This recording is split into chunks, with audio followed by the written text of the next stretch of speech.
പാവിത്രത്തിന്റെ ഒരു അപ്കമിങ് എപ്പിസോഡിലേക്ക് എല്ലാവർക്കും സ്വാഗതം. നീണ്ട 8 വർഷങ്ങൾക്ക് ശേഷം വിക്രമും വേദയും കണ്ടുമുട്ടുന്നു. രണ്ടുപേരും പരസ്പരം ശത്രുക്കളാണ്. വിക്രം ഒരാളെ കൊന്നിട്ട് ജയിലിൽ പോയി എന്നാണ് വേദ വിശ്വസിക്കുന്നത്. ശ്രീജേച്ചി ചെയ്ത തെറ്റ് ഏറ്റെടുത്തുകൊണ്ടാണ് വിക്രം പോയതെന്ന് വേദയ്ക്ക് അറിയത്തില്ല. അതുകൊണ്ട് തന്നെ വിക്രം തന്റെ ശത്രുവായി വേദ പ്രഖ്യാപിച്ചു കഴിഞ്ഞിരിക്കുകയാണ്. വിക്രമാണെങ്കിൽ താൻ ജയിലിൽ പോകുന്ന സമയത്ത് വേദയുടെ വയറ്റിൽ തന്റെ കുഞ്ഞുണ്ടായിരുന്നു. ആ കുഞ്ഞിനെ വേദ വയറ്റിൽ വെച്ച് തന്നെ കൊന്നുകളഞ്ഞു എന്നാണ് വിക്രം വിശ്വസിച്ചിരിക്കുന്നത്. അതുകൊണ്ട് തന്നെ ആ ഒരു ശത്രുതയാണ് വിക്രമിന്റെ മനസ്സിലുള്ളത് വേദയോട്. അമ്പലത്തിൽ വെച്ച് നടക്കുന്ന പ്രശ്നത്തിൽ രണ്ടുപേരും കണ്ടുമുട്ടുന്നു. അതുകൊണ്ട് തന്നെ കണ്ടുമുട്ടുന്ന സമയത്ത് രണ്ടുപേരും കീരിയും പാമ്പും പോലെയായിത്തീരുന്നു. വിക്രം വേദയെ വെല്ലുവിളിക്കുന്നു. ഇത് കേട്ട് പോലീസുകാരൻ പറയുന്നുണ്ട്, നിങ്ങൾ ആരോടാണ് സംസാരിക്കുന്നത് നിങ്ങൾക്കറിയാമോ? ഒരു കളക്ടറോടാണ് നിങ്ങൾ സംസാരിക്കുന്നത്. ഇത് കേട്ട് വിക്രം പറയുന്നുണ്ട്, എനിക്ക് നല്ല ബോധ്യമുണ്ട് ഞാൻ ആരോടാണ് സംസാരിക്കുന്നതെന്ന്. നിങ്ങൾ എനിക്ക് പറഞ്ഞു തരേണ്ട ആവശ്യമില്ല. ആകെ കലിപൂണ്ട് നിൽക്കുന്ന വേദയോട് വിക്രം പറയുന്നുണ്ട്, ധൈര്യമുണ്ടെങ്കിൽ നീ കളക്ടറാണെന്നല്ലേ പറയുന്നത്, ധൈര്യമുണ്ടെങ്കിൽ നീ എൻ്റെ ദേഹത്ത് തൊട്ടു നോക്കെന്ന് പറയുന്നു വിക്രം. ഇത് കേട്ടതും വേദ പറയുന്നുണ്ട്, വേദയാണെങ്കിൽ ഒട്ടും വിട്ടുകൊടുക്കാത്ത സ്വഭാവമാണല്ലോ. വേദ പറയുന്നുണ്ട്, ശരി നമുക്ക് കാണാം ആരാണ് ജയിക്കുന്നതെന്ന്. ഒപ്പമുള്ള പോലീസുകാരനോട് പറയുന്നുണ്ട്, വേഗം ഇയാളെ അറസ്റ്റ് ചെയ്യൂ എന്ന് പറയാണ്. പോലീസുകാരൻ പെട്ടെന്ന് വിക്രമിന്റെ അടുത്തേക്ക് ചെല്ലുന്നുണ്ട്. വിക്രമിനെയും പിടിച്ചുകൊണ്ട് വണ്ടിയിലേക്ക് കയറ്റാൻ വേണ്ടി പോകുന്നു. വേദയുടെ അടുത്തെത്തിയതും വിക്രം പറയുന്നുണ്ട്, നീ നോക്കിക്കോ, നാളെ ഇതേ സമയം ഞാൻ പുറത്തിറങ്ങിയിരിക്കും. ഇത് കേട്ട് അല്ലെങ്കിൽ എൻ്റെ പേര് വിക്രം എന്നല്ല എന്ന് പറയുന്നു. ഇത് കേട്ടും വേദയും പറയുന്നുണ്ട്, ശരി നമുക്ക് നോക്കാം ആരാണ് ജയിക്കുന്നതെന്ന്. നാളെ ഈ ചെയ്ത തെറ്റിന് തക്കതായ ശിക്ഷ ഞാൻ നിനക്ക് മേടിച്ചു തന്നില്ല എന്നുണ്ടെങ്കിൽ എൻ്റെ പേര് വേദ എന്നല്ല എന്ന് പറഞ്ഞ് തിരിച്ച് വേദയും വെല്ലുവിളിക്കുന്നു. പിന്നെ വിക്രമിനെ പോലീസുകാർ സ്റ്റേഷനിലേക്ക് കൊണ്ടുപോവുകയാണ്. വേദയും അവിടെ നിന്നും പോകുന്നുണ്ട്. ഇതെല്ലാം കണ്ടുകൊണ്ട് നമ്മുടെ കമലാമ്മ കരയുന്നുണ്ട്. വിഷുവും വിനയനും ഒക്കെ ആകെ സങ്കടപ്പെട്ട് നിൽക്കുന്നുണ്ട് വിക്രമിനെ പോലീസുകാർ കൊണ്ടുപോകുന്നത് കണ്ട്.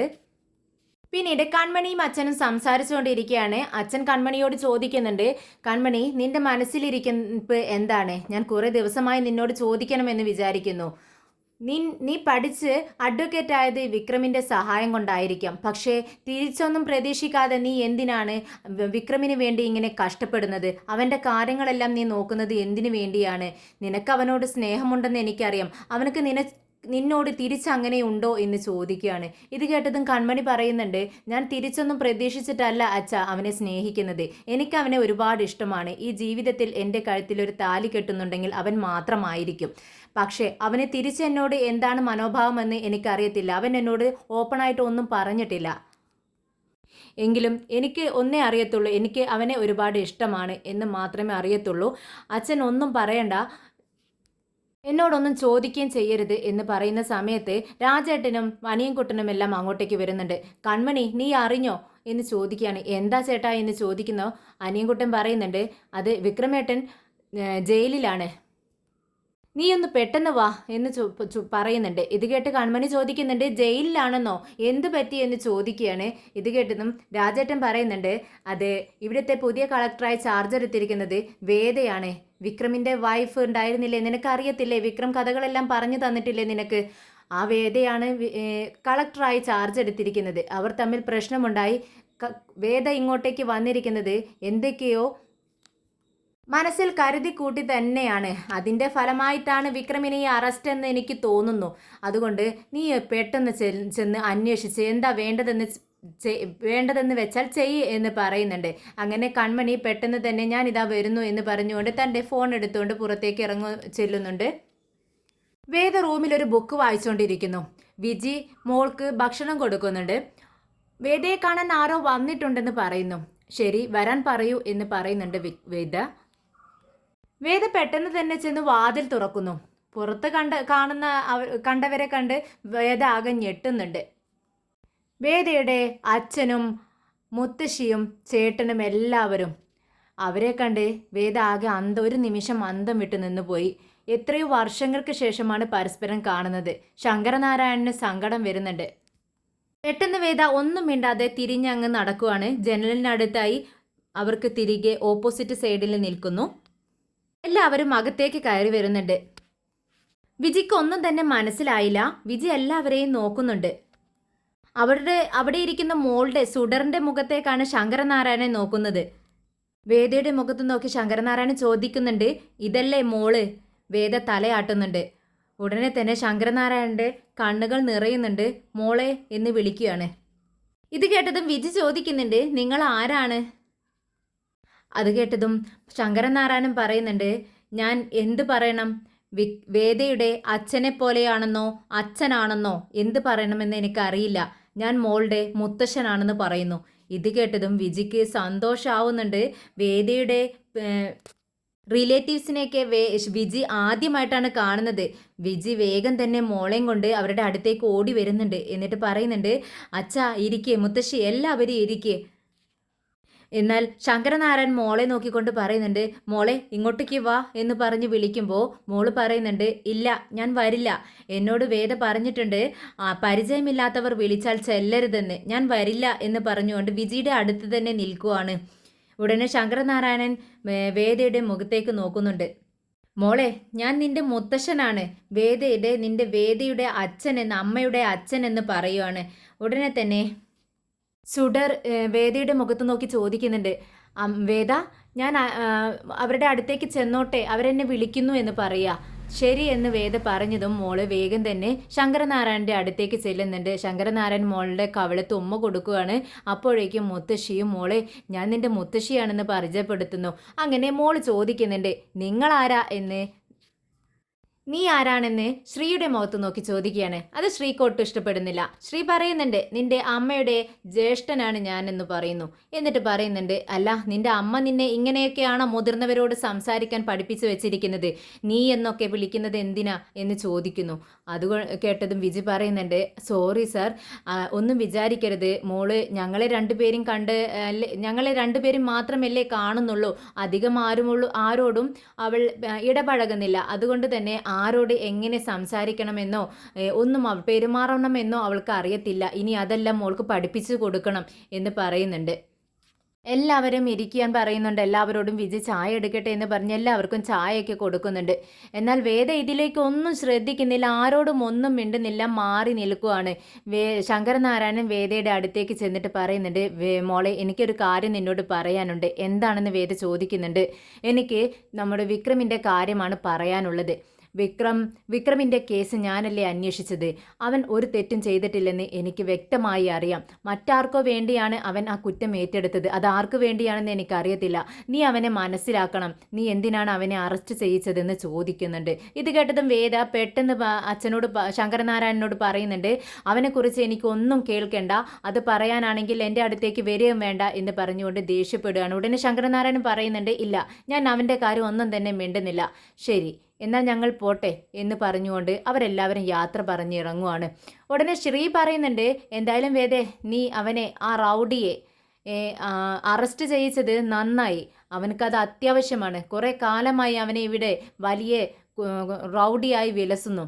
ആരും തന്നെ അവൻ്റെ അടുത്തേക്ക് ചെല്ലുന്നില്ല. അവനെ അറസ്റ്റ് ചെയ്യാൻ ആർക്കും തന്നെ ധൈര്യമില്ല. എന്തായാലും നീ അറസ്റ്റ് ചെയ്യിച്ചതുകൊണ്ട് വളരെ നന്നായി. നീ ചെയ്ത കാര്യത്തിൽ ഏറ്റവും നല്ല കാര്യം അതാണെന്ന് പറയുന്നു. ഉടനെ ശങ്കരനാരായണൻ പറയുന്നുണ്ട്, ഇല്ല മോളെ നീ ചെയ്തത് തെറ്റാണ്. അവൻ നല്ലത് മാത്രമേ ആൾക്കാർ ചെയ്യുന്നുള്ളൂ. അതുകൊണ്ട് തന്നെ എല്ലാവരും അവനെ സ്നേഹിക്കുന്നു. ആർക്കും ഉപദ്രവമൊന്നും അവൻ ചെയ്യുന്നില്ല എന്ന് പറയുന്നുണ്ട് ശങ്കരനാരായണൻ. ഞങ്ങൾ പോകുന്നു എന്ന് പറഞ്ഞുകൊണ്ട് എല്ലാവരും അവിടെ നിന്ന് യാത്ര പറഞ്ഞിറങ്ങുന്നുണ്ട്. പിന്നീട് വേദ ഓഫീസിലിരിക്കുന്ന സമയത്ത് അങ്ങോട്ടേക്ക് രാധയും രാധയുടെ ഭർത്താവും പരമവും കാണാൻ വരുന്നു. അവിടുത്തെ കൗൺസിലറാണ് രാധ. അതുകൊണ്ട് തന്നെ അവിടുത്തെ അമ്പലത്തിലെ പ്രശ്നങ്ങളെല്ലാം പരിഹരിച്ചത് കളക്ടർ മുഖേനയാണെന്ന് അറിഞ്ഞതും കളക്ടറെ കണ്ട് അഭിനന്ദിക്കാൻ വേണ്ടി വന്നിരിക്കുകയാണ്. എന്നാൽ കളക്ടർ നമ്മുടെ വേദയാണെന്ന് രാധയ്ക്ക് അറിയില്ലായിരുന്നു. അതുകൊണ്ട് തന്നെ സ്പെഷ്യൽ പെർമിഷൻ എടുത്ത് വേദയെ കാണാൻ വരുന്നു. അങ്ങനെ കളക്ടറുടെ റൂമിലേക്ക് ചെല്ലുന്ന സമയത്ത് പെട്ടെന്ന് അവിടെ അകത്തേക്ക് കയറിയതും വേദയെ കാണുമ്പോൾ ഒന്ന് ഞെട്ടുന്നു രാധ. പെട്ടെന്ന് തിരിഞ്ഞിറങ്ങുവാണ് റൂമിൽ നിന്നും. എന്നാൽ രാധയെ കണ്ടതും വേദ ചോദിക്കുന്നുണ്ട്, എന്താ സംസാരിക്കാനുള്ളത്, എന്തിനാണ് വന്നതെന്ന് ചോദിക്കുന്നു. ഉടനെ തന്നെ രാധ തിരിഞ്ഞുകൊണ്ട് പറയുന്നുണ്ട്, അത് മാഡം ഒന്ന് മടിച്ചാണെങ്കിലും മാഡം എന്ന് വിളിക്കുന്നുണ്ട് രാധ.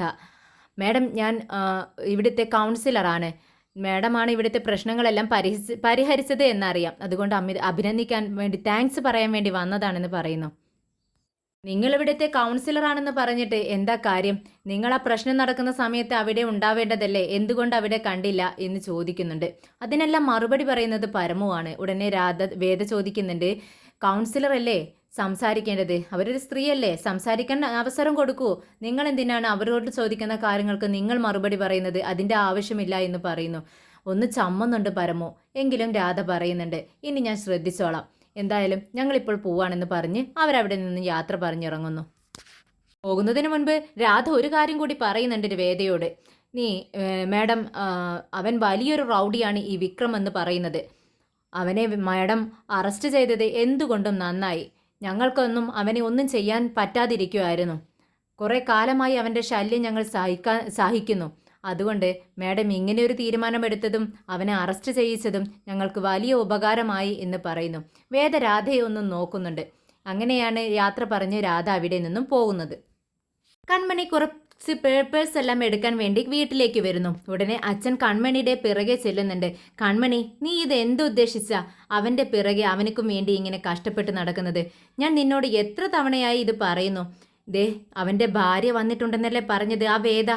അവർ തമ്മിൽ എത്ര പ്രശ്നങ്ങൾ ഉണ്ടായാലും അവർ കണ്ടുമുട്ടുന്ന സമയം ആ പ്രശ്നങ്ങളെല്ലാം തീരും, അവർ ഒന്നിക്കുകയും ചെയ്യും. നീ എന്തിനാ അവനക്ക് വേണ്ടി ഇങ്ങനെ കഷ്ടപ്പെടുന്നത്? നിന്റെ ദുഃഖം കാണാനുള്ള ശേഷി എനിക്ക് ഇല്ല കേട്ടോ എന്ന് പറയുന്നുണ്ട്. ഇത് കേട്ടതും കൺമണി പറയുന്നുണ്ട്, അച്ഛൻ എന്തിനാ ഇത്തരം കാര്യങ്ങളിലെല്ലാം തലയിടുന്നത്? എന്ത് ചെയ്യണമെന്ന് എനിക്കറിയാം. വിക്രമിൻ്റെ സ്വഭാവം എനിക്കറിയാവുന്നതാണ്. വേദയെ എത്രമാത്രം വെറുക്കുന്നു വിക്രം എന്ന് എനിക്കറിയാം. ആ വെറുപ്പ് വിക്രമിന് ഒരിക്കലും മാറത്തില്ലെന്നും എനിക്കറിയാം. അതുകൊണ്ട് തന്നെ ഞാൻ അവനെ വിശ്വസിക്കുന്നു. അച്ഛൻ ഒന്നും പറയേണ്ടതില്ല എന്നും പറഞ്ഞുകൊണ്ട് കൺമണി വീട്ടിൽ നിന്നും പോകുന്നുണ്ട്. കമലാമ്മയ്ക്ക് ഭയങ്കര ക്ഷീണം. നമ്മുടെ ശ്രീജയോട് പറയുന്നുണ്ട്, ശ്രീജെ, എനിക്ക് നിന്നെ സഹായിക്കാൻ കഴിയുന്നില്ല. നീ ഒറ്റയ്ക്ക് കിടന്ന് ഇങ്ങനെ കഷ്ടപ്പെടുന്നത് കാണുമ്പോൾ അമ്മയ്ക്ക് ഒരുപാട് വിഷമമുണ്ടെന്ന് പറയുന്നു. ഉടനെ ശ്രീജ പറയുന്നുണ്ട്, അമ്മ അതൊന്നും ശ്രദ്ധിക്കേണ്ട ആവശ്യമില്ല, ഞാൻ എല്ലാം നോക്കിക്കൊള്ളാം, അമ്മ റെസ്റ്റ് എടുക്ക്. അപ്പോഴേക്കും നമ്മുടെ നന്ദിനിയും വിനയനും അങ്ങോട്ട് വരുന്നുണ്ട്. നന്ദിനി ചോദിക്കുന്നുണ്ട്, എന്താ ശ്രീജേച്ചി, ഭക്ഷണമായി കഴിഞ്ഞാൽ വിളിച്ചൂടെ? എന്നാലല്ലേ അറിയത്തുള്ളൂ, എനിക്ക് വിശന്നിട്ട് വയ്യ, കുറച്ചു നേരമായി വിശപ്പ് സഹിച്ചുകൊണ്ടിരിക്കുന്നു എന്ന് പറയാ. ഇത് കേട്ടതും കമലാമ്മയ്ക്ക് ദേഷ്യം വരുന്നുണ്ട്. കമലാമ്മ പറയുന്നുണ്ട്, നന്ദിനി, നിനക്ക് വെക്കാനും വിളമ്പാനും ഉള്ളതല്ല ശ്രീജ. അവൾ രാവിലെ മുതൽ രാത്രി ആവുന്നത് വരെ അവൾ പണിയെടുത്തുകൊണ്ടിരിക്കുകയാണ്. കിടക്കുന്നത് വരെ അവൾക്കൊരു റെസ്റ്റ് ഇല്ല. കിച്ചണിലെ പണികളും ചെയ്യണം, അവൾക്ക് തയ്ക്കാനുള്ള ജോലികളുണ്ട്. നിനക്കറിയാവുന്നതല്ലേ. ഇനി മുതൽ നീ നിനക്ക് വേണമെങ്കിൽ വെച്ചുണ്ടാക്കി കഴിക്ക്, അല്ലാന്നുണ്ടെങ്കിൽ അവൾ വെച്ച് ഉണ്ടാക്കിയത് എടുത്ത് കഴിക്കുകയെങ്കിലും ചെയ്യേ. എത്ര പറഞ്ഞാലും നിനക്ക് മനസ്സിലാവത്തില്ല.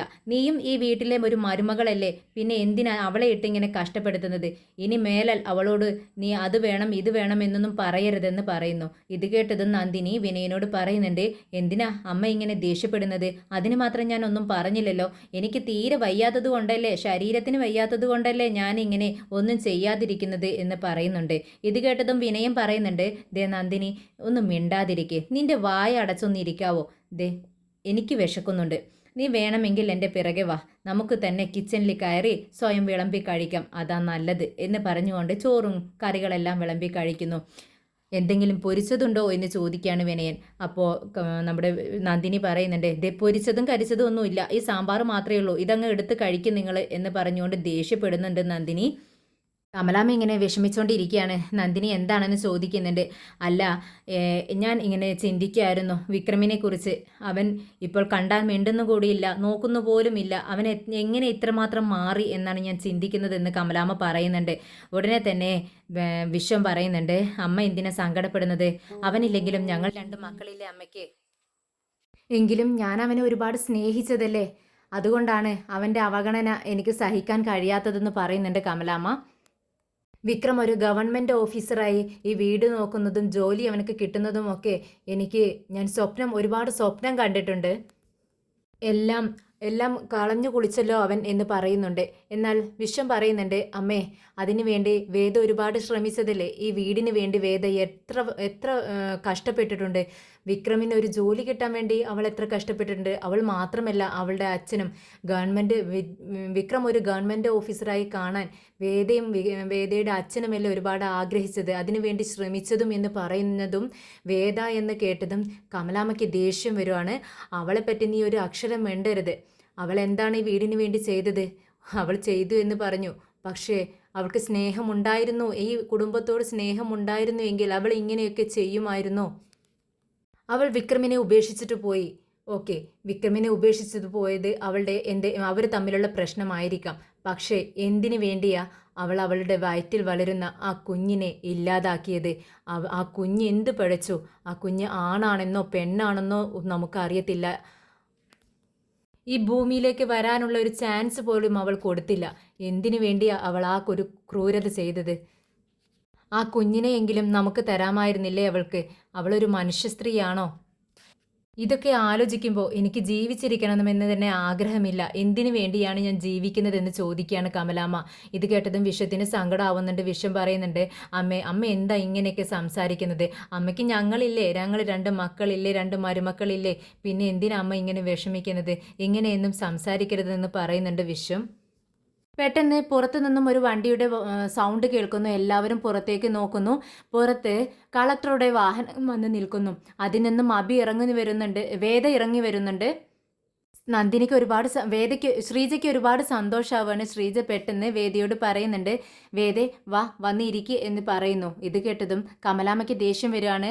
കമലാമ്മ ശ്രീജയോട് ചോദിക്കുന്നുണ്ട്, എന്തിനാ ശ്രീജ നീ അവളോട് ഇത്രയ്ക്ക് സ്നേഹത്തോടെ സംസാരിക്കുന്നത്? അതിൻ്റെ ആവശ്യമില്ല എന്ന് പറയുന്നുണ്ട് കമലാമ്മ. പെട്ടെന്ന് വേദ കമലാമ്മയെ നോക്കിക്കൊണ്ട് അമ്മേ എന്ന് വിളിക്കുമ്പോൾ കൈകൂപ്പിക്കൊണ്ട് കമലാമ്മ പറയുന്നുണ്ട്, വേണ്ട, നീ എന്നെ അങ്ങനെ വിളിക്കണ്ട. എൻ്റെ മനസ്സാകെ വിഷമിച്ച് നിൽക്കുന്ന സമയമാണ്. ദയവ് ചെയ്ത് നീ ഇവിടെ നിന്നും ഇറങ്ങിപ്പോ. ഉടനെ നന്ദിനി ചോദിക്കുന്നുണ്ട്, നീയും ഈ വീടുമായി ഒരു ബന്ധവുമില്ലാന്ന് പറഞ്ഞുകൊണ്ട് നടക്കുവല്ലേ നീ? പിന്നെ എന്തിനാ നീ ഇങ്ങോട്ടേക്ക് കയറി വന്നത്? ഉടനെ വേദ പറയുന്നുണ്ട്, അത് നിങ്ങളോട് പറയേണ്ട ആവശ്യം എനിക്കില്ല, നിങ്ങളൊന്നും മിണ്ടാതിരിക്കേ. ഇത് കേട്ടത് നന്ദിനിക്ക് ദേഷ്യം വരുന്നുണ്ട്. നന്ദിനി ചോദിക്കുന്നുണ്ട്, ദേ എന്നോട് മിണ്ടാതിരിക്കാനോ? അത് പറയാൻ നീ ആരാ? ഈ വീട്ടിലേക്ക് കണ്ടവർക്കും പോകുന്നവർക്കും ഒക്കെ കയറി വരാനുള്ളതല്ല ഈ വീട്. വിനയൻ പെട്ടെന്ന് നന്ദിനിയോട് പറയുന്നുണ്ട്, നന്ദിനി ഒന്നും മിണ്ടാതിരിക്കേ, അവർ സംസാരിക്കട്ടെ, നീ എന്തിനാ അതിനിടയിൽ കയറി സംസാരിക്കുന്നതെന്ന് ചോദിക്കുന്നുണ്ട്. ഉടനെ നന്ദിനി വിനയനോട് പറയുന്നുണ്ട്, ദേ നിങ്ങളൊന്നും മിണ്ടാതിരിക്കേ, നിങ്ങളാണ് ഇവിടെ സംസാരിക്കേണ്ടത്. അതിന് പകരം ഞാൻ അവരോട് സംസാരിക്കുന്നു. ഇതേ ഞാൻ ഇവിടുത്തെ മരുമകളാണ്, ആ അവകാശം വെച്ചുകൊണ്ട് തന്നെയാണ് ഞാൻ അവളോട് സംസാരിക്കുന്നത്. നിങ്ങളൊന്നും മിണ്ടാതിരിക്കേ എന്ന് പറഞ്ഞ് നന്ദിനി വേദയ്ക്ക് നേരെ തിരിയുന്നുണ്ട്. കമലാമ്മ വേദയോട് ചോദിക്കുന്നുണ്ട്, നീ എന്തിനാ ഈ വീട്ടിലേക്ക് വന്നത്? അവൻ പോയി, ആ വിഷമത്തിൽ ഇരിക്കുക ഞാൻ. എന്ത് ആവശ്യത്തിനാ നീ വീട്ടിലേക്ക് കയറി വന്നത്? ദ്രോഹിച്ചതൊന്നും പോരാഞ്ഞിട്ട് വീണ്ടും എന്നെ വിഷമിപ്പിക്കാൻ വേണ്ടി വന്നതാണോ നീ?